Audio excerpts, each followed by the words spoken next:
ಯಾರು ಬಂದಿರೋ ಮನೆ ಈಗ? ಯಾರು ಯಜಮಾನ್ರು ಯಾರು? ಏ ಬರಲ್ಲೇ ಹುಷಾರಿಲ್ಲ ಮೊದಲೇ ಹೇಳ್ತಾಳ ಅಮ್ಮ ಮತ್ತೆ ತಿನ್ಬಿಡ್ಲಿ ಆಗಲ್ಲ. ಕಾರಾಗ ಬಂದಿರಿ ಸರಿ ನೀವು ಫಸ್ಟು ಅನ್ನ ಪ್ರಸಾದ ಮಾತಾಡ್ತಾರಕಯ್ಯ. ಅಕ್ಕಿ ತೊಗೊಳಕ್ಕಾಗತ್ತೆ ನಿಮ್ಮ ಕೈಲಿ? ಫಸ್ಟು ಅಕ್ಕಿ ತೊಗೊಳಕ್ಕಾಗುತ್ತೆ. ಇಲ್ಲಿಂದ ಅಕ್ಕಿ ಕೊಡ್ತೀನಿ, ಸಾರಿ ಕೊಡ್ತೀನಿ, ತೊಗೊಂಡೋಗಿ ಊಟ.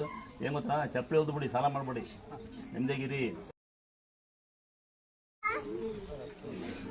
ಏನು ಮಾಡು ಗೊತ್ತಾ, ಇದೆಲ್ಲ ಒಂದು ಹೂವಿನ ವ್ಯಾಪಾರ ಮಾಡು. ಅಲ್ಲಕ್ಕ ಅಲ್ಲಮ್ಮ, ತರಕಾರಿ ವ್ಯಾಪಾರ ಮಾಡಿ. ಎಷ್ಟಿದೆ ಗೊತ್ತಿಲ್ಲ. ಅಕ್ಕಿ ಊಟ ಮಾಡ್ಬೇಕು, ಅಕ್ಕಿ ಊಟ ಮಾಡ್ಬೇಕು ಗೊತ್ತಾ. ಇದು ಮಾರಿ ಇದ್ದೀರಿ ಮತ್ತೆ ನೀವು ಅಲ್ಲಿ ಬರುತ್ತೆ. ಇದು ನಿಮ್ಗೆ ಹೋಯ್ತು, ನೀವು ಉಟ್ಕೋಬೇಕಿದ್ದೀನ ಹೌದಾ? ಇದನ್ನ ನೋಡವ ಒಂದ್ಸರಿ ಎಲ್ಲ ಒಂದ್ಸರಿ ಬರಿಕೆಯಲ್ಲಿ ಒಂದ್ಸರಿ ಕ್ಲಾಸ್ ಹಾಕೊಟ್ಟು ಇದನ್ನ ಒಳ್ಳೆ ಉಪಯೋಗಿಸಿ. ನಿಮ್ಮ ಮಕ್ಕ ನೋಡ್ರೆ ನಮ್ಗೆ ಮಟ್ಟು ಹೊಡಿತಿದೆ ದುಡ್ಡು. ಒಬ್ರು ಯಾರ ಏನ್ಸ್ಕೊಟ್ರು ದೊಡ್ಡಮಂಡಿಗೆ ಹೇಳಿ ಹಾಸನ ಜಿಲ್ಲೆ ದೊಡ್ಡಮಂಡಿಗೆ ಗ್ರಾಮ. ನಮ್ಮ ಯಜಮಾನಿಗೆ ತುಂಬ ಹುಷಾರಿರಲಿಲ್ಲ.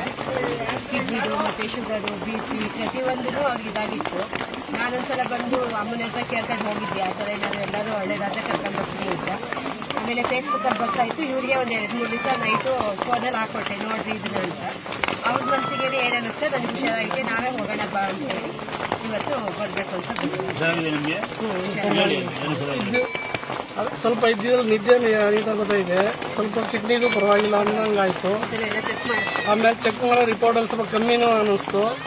ಆಮೇಲೆ ನಂಬಿಕೆ ಬಂತು, ಆ ಸನ್ನಿಧಾನಕ್ಕೆ ನಾವು ನಡ್ಕೋಬೇಕು ಕೈಗೆ.